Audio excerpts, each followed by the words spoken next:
De nos premières expositions, vous avez vu que le temps a laissé des traces, donc c'est presque des archives que nous avons. Cette exposition a été réalisée en 1999, donc nous sommes dans les 20 ans de commémoration, les 20 ans de commémoration avec la ville d'Argelès-sur-Mer, par Jean Carrère, par Pierre Ayagas et actuellement Antoine Parra. 20 ans de l'association FRI, Fils et filles de républicains espagnols et enfants de l'Exode. Et elle a été réalisée, celle-ci, par les amis de l'Union ouvrière du Café de France à Céré, la CGT, grâce au financement de la CFDT. Cette exposition retrace très bien l'état de l'opinion publique dans les Pyrénées-Orientales, influencée et terrorisée par la présentation de l'exode républicain espagnol dans la presse dominante centriste comme l'Indépendant, droite et extrême droite comme le Roussillon, le Flambeau du Midi. Les républicains espagnols y sont diabolisés, criminalisés, déshumanisés. Dans l'Indépendant de 1939, on souligne comme cet exode perturbe les fêtes de carnaval et s'intéresse à des petits vols de bois pour se chauffer. Chronique de haine de l'autre, de l'étranger, l'éternel bouc émissaire. Mais il y a aussi la presse de gauche, humaine et solidaire, qui dénonce l'accueil honteux d'une armée républicaine vaincue par la force des armes qui a lutté contre le fascisme, d'une population civile exténuée que l'on enferme dans des conditions indignes sur la plage ou dans la neige. Cette presse appelle à se mobiliser pour aider. On retrouve aujourd'hui à peu près les mêmes clivages. L'Indépendant a évolué vers plus d'humanité et d'écoute pour la cause des demandeurs d'asile. On sent même une volonté de rattraper le passé en couvrant largement les manifestations programmées chaque année autour de la retirade. Mais la presse de droite et d'extrême droite a le même discours de haine envers les réfugiés qu'elle déshumanise et criminalise éternellement. La presse de gauche et d'extrême gauche reste mobilisée pour dénoncer les manquements graves aux droits humains dans les politiques européennes pour les migrants et se montre toujours solidaire et aidante. Je vais vous lire quelques extraits de cette presse que vous avez pu lire sur les panneaux. L'Indépendant, c'était le 12 février 1939. C'est la première fois dans l'histoire des peuples de l'Europe que l'on a vu une armée si nombreuse fuir en déroute et l'exode à l'étranger d'une si importante population.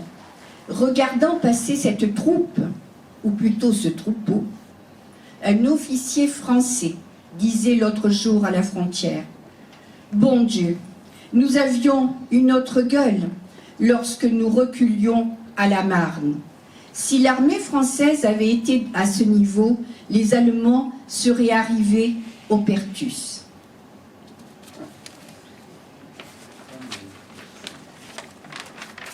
Un autre extrait socialiste. Le 17 février 1939, vaincue par la famine et l'infériorité matérielle, une armée bat en retraite en couvrant, au prix de sacrifices admirables, l'exode de populations civiles qui ne voulaient pas se soumettre à un joug odieux.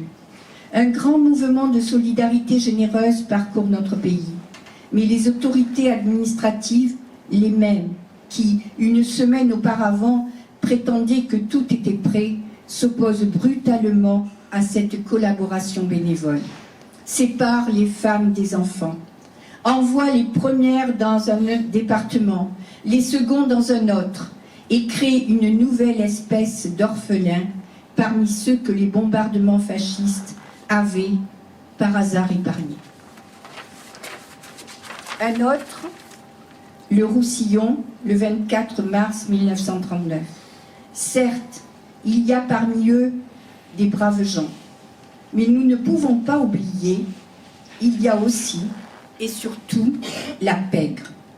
La présence de toute cette liste sur notre Roussillon est un danger public immédiat.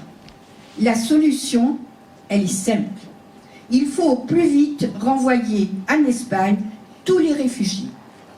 En ce qui concerne les 50 000 individus dangereux, nous n'avons qu'à rappeler aux démocraties sœurs que nous avons fait plus que nous pouvions et les aviser que si elles ne nous débarrassent pas, elles, de cette racaille, nous la livrerons immédiatement à la justice de Franco. J'espère que je vous ai lu quelques extraits qui vous pousseront à lire tout ce qui est écrit dans cette exposition. Et s'il me reste encore 5 minutes, je vais pouvoir vous parler peut-être du programme des journées Camins, chemin de la retirade. J'ai l'autorisation? Bien sûr. Merci. Donc, nous commencerons sur Argelès-sur-Mer. Le jeudi 21 à Valmy, à l'espace Jules Pams, de 10h à 18h par le Salon du Livre. Nombreux sont ceux qui se sont inscrits, à la fois côté espagnol, catalan, et à la fois de notre côté. Donc, et à 14h30 et 15h30, c'est une conférence par Nicolas Lebourg, qui est un historien spécialiste de l'extrême droite. Et son titre sera « Des années 30 à aujourd'hui, l'extrême droite en France et en Europe ». Donc, nous partirons des années 30 jusqu'à nos jours. Ensuite, nous nous rendrons à la Jonquère, où seront remis aux archives du MOUM le drapeau de la colonne de Lister. Donc, il devient pièce d'archive. Et ensuite, à 20h30, un récital, ce sont les chansons des révoltes de 1968. Le vendredi 22 février, nous aurons une surprise le matin sur la plage d'Argelès-sur-Mer. Et ensuite, au cinéma Jaurès, nous aurons la présentation par Grégory Tuban, historien, du nouveau site internet du mémorial du camp d'Argelès. Donc c'est un partenariat aussi avec l'association Free. Et donc ce sont les archives qui sont ouvertes du camp d'Argelès et les archives de l'association Free qui seront ouvertes sur ce site. Il y aura d'autres archives parce qu'il y aura des liens avec les archives nationales, les archives départementales et des archives privées. Et ensuite, il y aura 9 minutes d'images d'archives inédites sur le camp d'Argelès et une conférence de Grégory Tuban. Et ces images d'archives seront réalisées par François Boutonnet qui a pu les recueillir. Le samedi 23 février, ce sera le départ de plusieurs marches dans plusieurs villes qui se retrouveront à 11h à Argelès et qui marcheront jusqu'au camp en partant de la mairie d'Argelès-sur-Mer avec un arrêt pour rendre hommage au cimetière des Espagnols et aller jusqu'au monolithe de la plage. Sur cette plage seront posées sur les photos, 50 photos du camp seront sur la plage d'Argelès-sur-Mer et donc à ces 50 images, ceux qui marcheront mettront des images de passage dans leur village et déposeront des petits bouquets aux couleurs républicaines. Ensuite, il y aura donc les parlements, un accompagnement musical avec les barbeaux que vous avez pu voir à l'inauguration du mémorial d'Argelès, un repas tiré du sac. L'après-midi, ce sera dans le village, donc des performances de street art. Et voilà, et le soir, un spectacle qui sera donné par les petits-fils des républicains espagnols, Olivia Ruiz, ses invités surprises, Cali, les Barbeaux, et d'autres. Je peux citer ? Oui, donc Rosie aussi, qui nous interprétera une surprise. Voilà. Le dimanche, ce sera Collioure avec tout le programme de la Fondation Machado. Mais en parallèle à tout cela, et nous commençons peut-être aujourd'hui, donc en janvier, donc il y a cette exposition. Ensuite, du 31 au 13 mars, à la Galerie Marianne, donc organisée par la mairie d'Argelès, une exposition de peinture et de dessin par la plasticienne Diane Trouillet. Donc je vous conseille, nous en avons eu un aperçu, de venir voir cette exposition.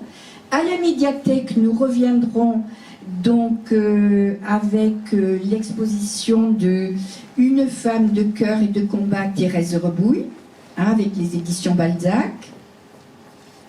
Installation, un camp, des photos sur la plage d'Argelès, 50 photos du camp d'Argelès qui seront installées. Et ensuite, au mémorial, vous aurez aussi un mur avec 365 photos du camp d'Argelès. Donc les 365 photos qui représenteront 365 jours d'une vie dans un camp. Voilà, je vous remercie de m'avoir écouté. Je passe la parole à M. le Président. Bonjour à tous, et ma voix est cassée. Donc je ne l'ai pas bu, je ne l'ai pas chanté, mais c'est selon les conséquences d'un rhume. Je vais bien. Bonjour à tous, bonne année. Je remercie en particulier M. le Consul d'Espagne, qui est récemment arrivé dans le département, il y a 2 mois, vous me dites, 2 mois, et qui nous fait l'honneur de cette visite, et elle me touche beaucoup. Et je suis sûr qu'elle touche beaucoup toutes les personnes ici présentes. Merci bien sûr aux représentants de la région d'être ici, merci aux élus qui sont ici présents. Et merci à vous tous, bien sûr. Il me semble qu'il est bon de faire une petite historique de ce type de manifestation. Il y a 80 ans, après 3 années d'une terrible guerre civile provoquée par un soulèvement militaire contre la Deuxième République espagnole, les franquistes prenaient le contrôle de l'intégralité du territoire espagnol. En moins de 15 jours, entre le 28 janvier et le 10 février 1939, près de 9 millions de républicains, militaires ou civils, hommes, femmes, enfants, vieillards, entamaient une gigantesque exode. Ils allaient en train, en voiture, en charrette, à pied pour la plupart, sous les bombes, dépossédés de tout, avec pour seul bagage, niché au fond du cœur, un attachement viscéral à la République et à ce drapeau rouge, jaune et mauve. Sur le sol de France, ces centaines de milliers d'hommes et de femmes espéraient trouver un refuge et un accueil digne d'un pays dont la devise républicaine proclamait fièrement liberté, égalité, fraternité. La suite des événements allait s'avérer tout autre. En effet, cette marée humaine en retraite fut parquée dans des camps sur les plages des Pyrénées-Orientales, d'Argelès au Barcarès, dans de terribles conditions. Cette exposition retrace cet épisode historique à travers la presse de 1939. Elle a été réalisée par les amis de l'Union ouvrière et du Café de France de Céré. Elle invite à découvrir à travers les articles de la Dépêche, du Travail catalan, du Courrier de Céré, de l'Indépendant. J'en ai vu un. Cette page d'histoire est méconnue des 2 côtés des Pyrénées, mais qui dérange toujours les histoires officielles et bouscule le bel agencement des idées reçues. Cette exposition permet ensuite de lever le rideau sur différents aspects de cet exode. Mais reconnaissons qu'il a fallu longtemps pour que soit reconnu ce moment particulièrement fort de notre histoire contemporaine. Cependant, reconnaissons que peu à peu, du côté français, ont été érigés des monuments, posés des plaques commémoratives dans les hauts lieux, symbole de cette triste page d'histoire. À cet instant, ça c'est plaisanté ça. Je souhaiterais parler de Jean Carrère, qui a été le premier à laisser un monument sur sa commune.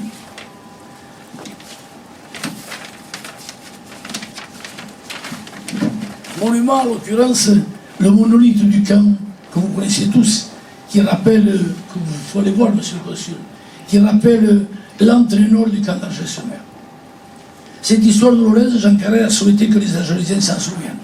Et je me souviens, quand il avait demandé mon avis, j'étais son adjoint, et il m'avait dit qu'est-ce que tu en penses. Il faut le faire. Mais ça n'a pas été facile. Cette histoire douloureuse, Jean Carrère a souhaité que les Argelésiens s'en souviennent. À Jean Carrère, je me dois d'associer immédiatement un autre personnage, Pierre Fuentes. D'abord collaborateur au cabinet de Jean Carrel, puis au mien, il travailla sans relâche pour l'exhumation de cette mémoire. Il compta notamment parmi les chevilles ouvrières du CIDER, qui deviendra plus tard le mémorial du camp d'Argelès-sur-Mer. Il prendra ensuite l'initiative, il y a 8 ans déjà, d'organiser une petite cérémonie toujours émouvante, au cœur du mois de décembre, pour le Noël des enfants du camp. Jean Carré et Pierre Fuentes ont participé, avec bien d'autres, à la réhabilitation de cette douloureuse mémoire. Je pense particulièrement à l'association Free et ses bénévoles, sa présidente et ses anciens présidents et présidentes. Je pense en particulier à Serge Barba, qui a été président pendant longtemps, à Rosy Godet, ici présente, et à de nombreux autres. Qu'ils en soient chaleureusement remerciés ici. Il faut que vous sachiez que lorsqu'elle était adjointe municipale à mes côtés, Jacqueline, ici présente, m'a bousculé tous les jours pour finaliser le projet de mémorial du camp d'Argelès-sur-Mer. Finalement, il s'est ouvert avant lui. Ce mémorial, le monolithe, le cimetière des Espagnols sont désormais des lieux incontournables de tourisme mémoriel liés à l'histoire de la retirade. Et je me souviens, en 1999, quand nous avons commémoré, j'ai failli dire fêté, quand nous avons commémoré les 60 ans après la retirade, et c'était un événement départemental parce que peu de communes avaient osé commémorer cet événement. Eh bien, je me souviens que nous, on a été débordés. On a été débordés, certains s'en souviendront, débordés par la population qui est venue, je parle des officiels, mais aussi des citoyens tout court, tout simplement, qui sont venus, parce qu'ils attendaient ça depuis très longtemps. Et suite au courage de Jean Carrère, à l'investissement de Pierre Fuentes, beaucoup de communes se sont réveillées. Et tant mieux. Je ne vais pas les citer, vous les connaissez toutes, mais tant mieux. Enfin, cette histoire, qui reste au seuil des manuels scolaires, nous interpelle sur notre identité. Vous le constatez avec moi, nous ne parlons pas d'une page sans lendemain, d'un passé au fauteuil noirci et empoussiéré, mais d'un événement qui continue de nourrir les veines de l'actualité et ses interrogations. Ce qui se passera en Méditerranée, chaque jour, est là pour nous le rappeler. La bataille du souvenir, pour ne pas recommencer les erreurs, est un enjeu en soi. Cette exposition y participe. La prochaine exposition, ça a été déjà dit, mais je veux à le répéter, sera consacrée à Thérèse Arrouy, que tout le monde connaît, en particulier les gens de Bagnols. Toujours dans le cadre des commémorations des 80 ans de la retirade. L'exposition d'aujourd'hui et celle à venir ont pour objectif commun de faire découvrir et partager ce monde de notre histoire contemporaine, dont on mesure encore l'immense traumatisme et la terrible hémorragie que signifie pour le peuple d'Espagne la victoire franquiste, l'exode de l'exil, parfois pour des décennies, souvent définitif. Merci pour votre attention. D'abord, je ne veux pas oublier personne. Je remercie aussi à la présence des représentants de la région, aux élus, et très spécialement à tous les amis de l'association, à Monsieur le Président que je viens de connaître, et à notre bonne amie la Présidente que j'ai eu l'opportunité déjà de connaître avant. Je vais être très bref pour des raisons. Il y a 2 mois que je viens d'arriver et je considère que je n'ai pas le droit de parler trop. Je suis ici pour apprendre. Et ma présence ici est fondamentalement basée en 2 points. L'un, c'est un point de vue, disons, personnel et professionnel aussi. Et l'autre, c'est une espèce, si vous me permettez, de témoignage. Mon point de vue personnel et professionnel, je dirais que après 32 ans d'expérience comme diplomate, je viens de confirmer cet sentiment que George Orwell a exprimé en 1994 tellement bien. Finalement, le peuple qui ne prend pas conscience et mémoire de leur histoire, ils ont le risque de répéter ces erreurs.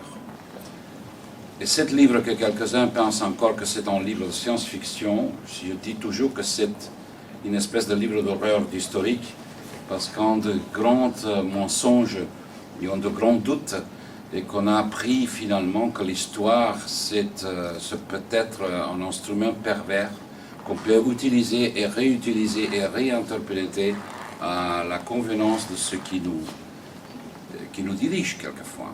Et Orwell a fait dans ce livre une contestation que je pense que c'est très utile et par laquelle dans ma carrière, de mes grands efforts était de partager mon expérience comme diplomate et en même temps apprendre de l'histoire que j'ai appris dans chaque pays pour voir de mes propres erreurs et de comprendre qu'est-ce qu'on venait d'arriver dans l'endroit dans lequel je vivais, l'endroit auquel j'appartiens.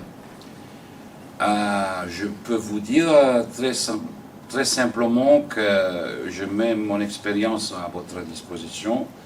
Je suis né à Sabadell, c'est-à-dire que je suis catalan, je suis espagnol, je suis européen et je n'ai aucun conflit entre les trois catégories.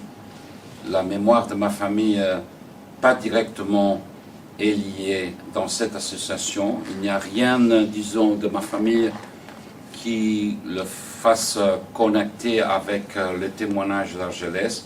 Je peux vous dire que mon deuxième motif pour être ici est que je me considère en témoin des tas d'amis, de connaissances, de collègues, qu'après savoir que j'étais en poste à Perpignan, automatiquement, d'une façon qui m'a vraiment touché, a été automatiquement, ah oui, je dois aller à Argelès, mon grand-père il était là-bas. Ah oui, bien sûr, Argelès, il y a longtemps qu'on n'y va pas.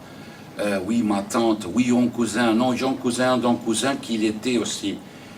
Et je suis été vraiment touché par le fait de voir combien de personnes directement et indirectement sont liées à Argelès, ils sont argilés à la retirada, ils sont liés à cette histoire, mais en même temps que ce n'est pas cette histoire.